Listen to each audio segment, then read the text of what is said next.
In the previous part of the lecture, we discussed what the optimal level of dike maintenance, street cleaning, all of those public goods is. Now we are going to discuss at what level the private sector is going to provide such public goods. And there are several reasons why there may be some private provision of public goods. And let's start with the first reason. The individual benefits from consumption of these public goods exceed the marginal costs at a quantity that is greater than zero. How does that work? Let's go back to the example of road maintenance. And now let us limit ourselves to two persons living along a road, Lisa and Jim. Now, they exercise a demand for road maintenance, so they value that, they have a certain willingness to pay, and based on their willingness to pay, we can actually also derive the market demand for this good. Remember, by way of vertical summation, so we start at the bottom, so we look at Q as 1, what is Jim's valuation, Lisa's valuation, we add it up, and in that way we get society's demand. We can then look at where it crosses the marginal cost curve, and then we know the optimal level of provision of this public good, road maintenance. Now, that is the optimal situation. Let's now look at the actual situation. What will happen? Let's focus on Lisa here. This one curve, that after hacking society's marginal benefits curve in pieces, so this is Lisa's piece, her private benefit from Q units of road maintenance. And as you see, it crosses the marginal cost curve, so the supply curve, the market supply curve at Q, and Q is not zero, right? It's a positive amount, so she will actually consume Q units of road maintenance. How about Jim then? Well, Jim also exercises demand for road maintenance, but at a much lower level. So Jim is actually going to choose to free ride on Lisa's efforts. So a free ride on what Lisa pays for her level of road maintenance, i.e. the private provision of road maintenance in this society of two people is going to be Q.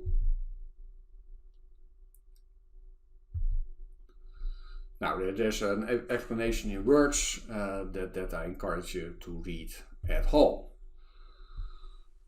In the previous example, the marginal cost curve, so the supply curve, actually crossed Lisa's curve and also, if I remember well, Jim's curve at a certain Q that was greater than zero. But it may also be that the marginal costs of a public good are very high.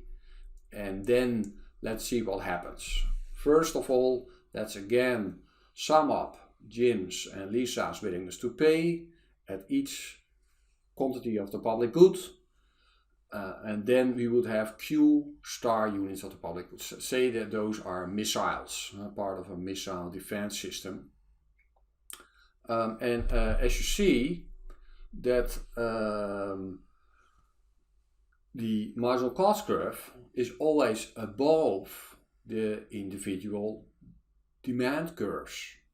So it does not cross any of the individual demand curves at a Q greater than zero. An example would be this F-35 fighter, which costs are huge. It's like 100 million per piece. So even now Lisa and also Jim likes those fighters, and you know they value consuming this product, they are not going to buy any of those fighters, right? Because the costs are prohibitively high. Right? And then in a society of 2 people, this will never happen. And also in a society of 16 million people, this will never happen. So that basically means that the public good will not be provided. So the lesson here is that there may be some private provision of the public good, but only if the willingness to pay for the public good is such that it is higher than the marginal cost of providing this public good at levels greater than 0. Another reason for private provision of a public good is social coercion. What does that mean? Well, the problem is free rider problems is that we need some form of collective action. And how can we achieve such collective action? Well, we can achieve it probably by sanctioning those that do not chip in. For instance, if any of my neighbors does not want to pay for road maintenance, I may do all kinds of things so as to give an extra incentive to these residents to actually pay up. And that's what we call social coercion. This is likely to work in small groups only, because in small groups you can actually easily see how much each one in the group contributes, and you can also easily sanction someone when he or she does not contribute. One example is writing an essay together. That you do that only in a small group with only like 3 students, and obviously there's some incentive to free ride, but you can easily observe who is free riding and then punish the person that free rides, and that may actually be a deterrent. All team members know that if they individually do not really contribute, then the 2 other team members are not going to like them. And if you care about that, then that may actually solve this free rider problem. A third reason for some private provision of a public good is altruism. In that case, you as an individual consumer care about the outcomes for others as well as the outcome for yourself. In the example of road maintenance, then Lisa may sort of act like society. So she does not exercise only demand for herself, but also for Jim, who is, for example, poor. So she cares about Jim, and that's why she also pays Jim's voluntary fee. And as a result, you do achieve this socially optimal level of road maintenance. Who knows? It may be that altruism is a factor. There's not much evidence that this plays a role, and it's also very difficult to find out whether private provision goes beyond what the individual wants for him or herself because of altruism. A final reason for some private provision is another one, that's concern for social reputation, also called image concern. In that case, providing the public good is a means of buying social approval. And you actually derive utility from sort of doing the good thing. As a result, your provision of this public goods,